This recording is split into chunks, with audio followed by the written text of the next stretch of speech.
जब भगवान श्री कृष्ण गोकुलवासियों को इंद्रदेव के प्रकोप से बचाने के लिए गोवर्धन पर्वत उठाने वाले थे, तो उन्होंने अपनी उंगलियों से पूछा कि वे किस पर पर्वत को उठाएं।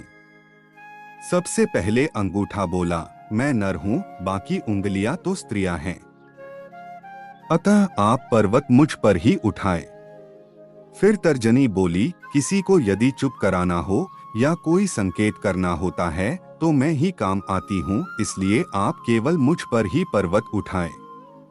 इसके बाद मध्यमा बोली, सबसे बड़ी होने के साथ साथ शक्ति भी रखती हूँ, अतः आप पर्वत मेरे ऊपर ही उठाएं। फिर अनामिका बोली, सभी पवित्र कार्य मेरे द्वारा ही संपन्न होते हैं। मंदिरों में देवी देवताओं को मैं ही तिलक लगाती हूँ, अतः आप मुझ पर ही पर्वत उठाएं। अब भगवान ने सबसे छोटी उंगली कनिष्ठा की ओर देखा तो उसके नेत्र ही भर आए। वह भरे नेत्रों के साथ बोली, भगवान, एक तो मैं सबसे छोटी हूँ, मुझ में कोई गुण भी नहीं है, मेरा कहीं उपयोग भी नहीं होता, मुझ में इतनी शक्ति भी नहीं कि मैं पर्वत उठा सकूं।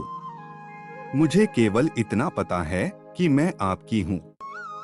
छोटी उंगली की बात सुनकर भगवान श्री कृष्ण प्रसन्न हो गए और बोले, कनिष्ठे, मुझे विनम्रता ही तो पसंद है, यदि कुछ पाना है तो विनम्र बनना पड़ेगा। तब श्री कृष्ण ने छोटी उंगली को सम्मान देते हुए उसी पर गोवर्धन पर्वत उठाया।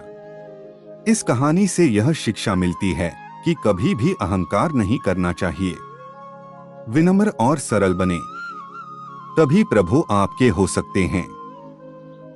छोटा बने सो हरि को पावै।